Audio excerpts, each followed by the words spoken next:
Hello and welcome again to Ken's case. This will be probably the halfway point on this case where we're dealing with now the maxillary arch, the upper arch. And just to show you a little bit about where Ken came from, there was his original study model, and then moving over now to show you the 7 implants that were captured in an open tray impression. The pink gummy material is the lab's initial set of the soft tissue. They want to outline that. That actually peels out completely as one piece. I see a lot of labs that like to do individual, and you end up losing all these little pieces here and there. So leave it one piece, then do your stone model pour behind it.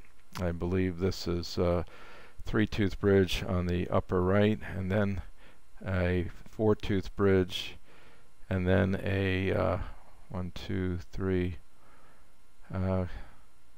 Start losing count here, but anyway, it's 3 segments to the bridge case.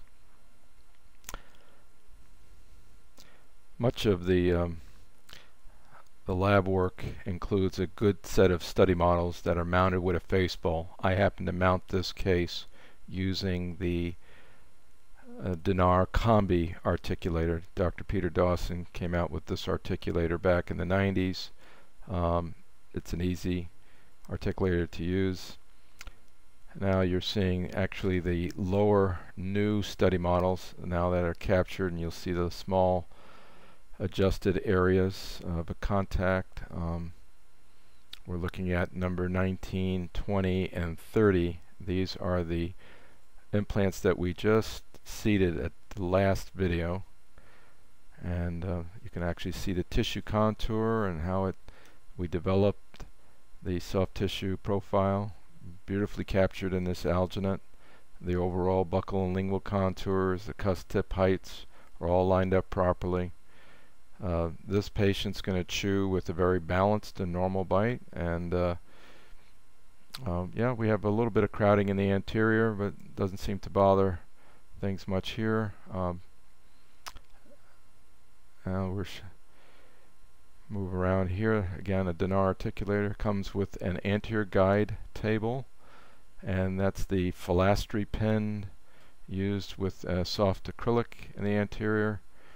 And we wanted to capture his range of motion and functional guide. And we are going to modify the contours. We know that the upper provisional, the upper temporary is somewhat over contoured.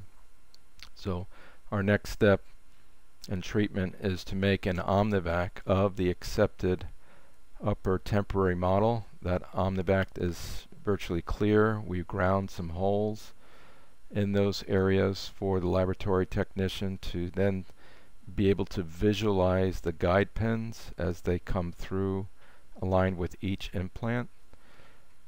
And that's a very valuable tool. I just presented it to my lab today. They were very thankful of having that. Many labs will make that routinely after the diagnostic wax up is performed. Very similar to a surgical guide as well. When you start looking at the various pathways that the surgeon went through, you start to understand that, you know what, this wasn't an easy case.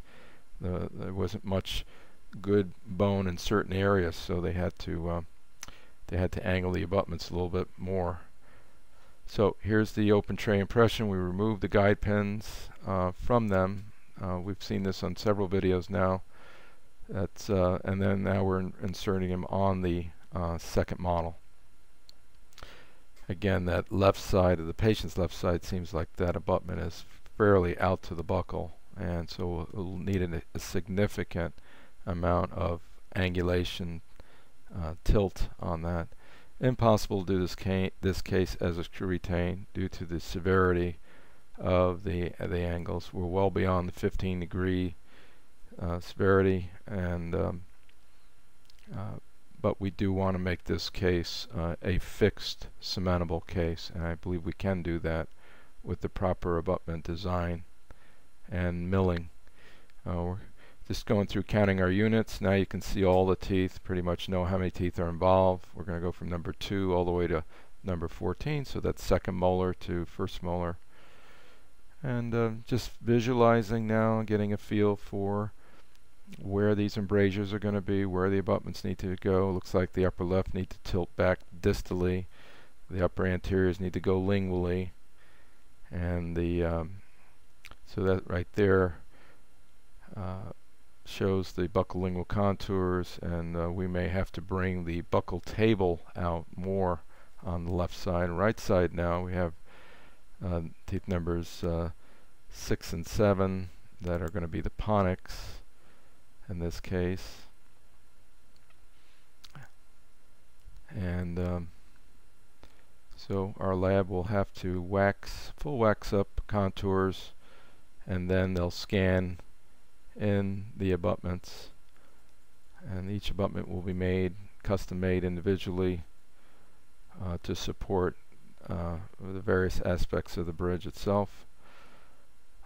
Patient is wearing a temporary that is cementable. All the margins were kept above the gum line, and we'll try to replicate a marginal adaptation as well to the master cast. Again, this is Ken's original. You can see how most of his teeth were tipped to the lingual and rotated.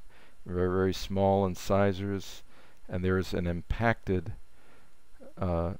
cuspid in that upper right side, so we could not place an implant there at all. We left that tooth sleeping under the gum tissue. Here is the accepted provisional, accepted temporary model, and again a comparison from one to the other, and certainly improved Ken's smile profile. We'll try to get you some of the visual, external mouth visual, in other words digital photos of the face and his smile in later video clips.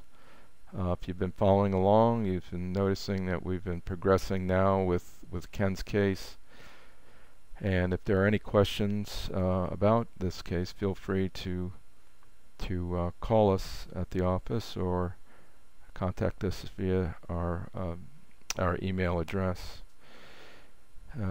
Again, one more look at the angulations here with all these guide pins. It's a good thing to do before you start your wax up, is to see what direction they are in, and certainly using and reviewing the video is key. It's going back and forth and not missing a step. This is Dr. GERARD Cuomo continuing with Ken's case. Look forward to seeing you next time. Hope you all have a great afternoon, and it's here in Florida, it's a sunny 87 degrees outside, enjoying the warm weather in April. Take care and have a great day. God bless.